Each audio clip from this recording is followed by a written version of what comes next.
विधानसभा चुनाव का पहला चरण का मतदान 28 अक्टूबर को होगा। इस दिन बिहार की 71 सीटों पर वोटिंग है। मतदान से पहले सभी पार्टियों ने चुनाव प्रचार में वोटरों को लुभाने के लिए तरह तरह के वादे कर रही है।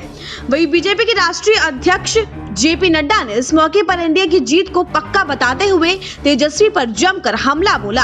एक न्यूज चैनल को इंटरव्यू देते हुए जेपी नड्डा ने कहा कि बिहार की जनता स्थायित्व और विकास चाहती है और ये नरेंद्र मोदी जी के नेतृत्व में है। यहाँ पर नीतीश जी के नेतृत्व में ही हो सकता है।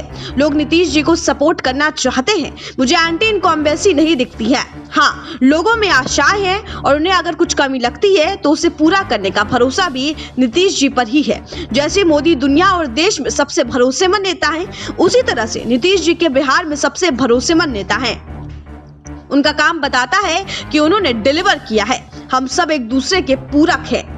तेजस्वी पर हमला बोलते हुए जेपी नड्डा ने कहा कि तेजस्वी को सुनने के लिए भले ही लोग आ रहे हैं, लेकिन लोग जानते हैं कि उनकी पार्टी का डीएनए क्या है। लोगों को पता है कि उनकी पार्टी का डीएनए अराजकता का है।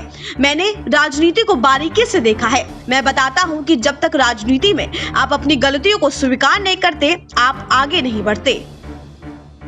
आरजेडी आज भी अपनी गलतियों को अपना स्ट्रॉन्ग पॉइंट मानती है। उनको कहीं भी इसका एहसास नहीं है कि उन्होंने गलती की है। लालू जी ने जो काम किया है उनका उन्हें एहसास नहीं है। तेजस्वी पर करारा हमला बोलते हुए जेपी नड्डा ने कहा कि तेजस्वी अभी विपक्ष के नेता रहे हैं। 2019 के बजट सेशन में उनकी हाजिरी देख लीजिए, कोरोना के समय देख लीजिए, बाढ़ के समय देख लीजिए, वो किसी को नहीं मिले। नीतीश जी हमेशा यही थे। सारे प्रशासन ने अच्छा काम किया है, उनकी वजह से ही इतना कंट्रोल हुआ है। वहीं लालू पे हमला बोलते हुए नड्डा ने आगे कहा कि लालू जी के आने के बाद शिक्षा में बहुत गिरावट आई है। सिस्टम खराब हुआ है। प्रोफेसर की नियुक्तियों में भाई भतीजावाद आ गया है। पहले यहाँ 15-15 IAS IPS निकलते थे। अब इंडो अमेरिकन रिलेशनशिप का हाउ की एक पुस्तिका में 20 से 25 बायोडेटा आपको पटना यूनिवर्सिटी के प्रोफेसर में मिलेंगे।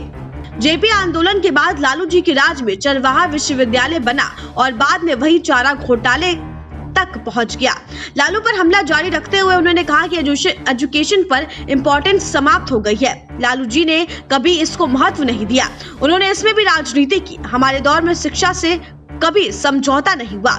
यहाँ का सिस्टम जब ध्वस्त हो गया तो लोग यहाँ से दिल्ली ग्रेजुएशन या UPSC की तैयारी करने के लिए जाते थे, अब 12वीं के लिए भी जाते हैं। हमने शिक्षा पर पिछले 3 साल में 1000 करोड़ रुपए खर्च किए हैं सिस्टम को वापस लाने के लिए, लेकिन इससे बनने में समय लगता है पर बिगड़ने में बिल्कुल भी नहीं।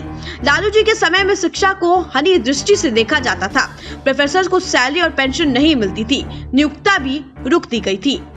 Report SPN9 news.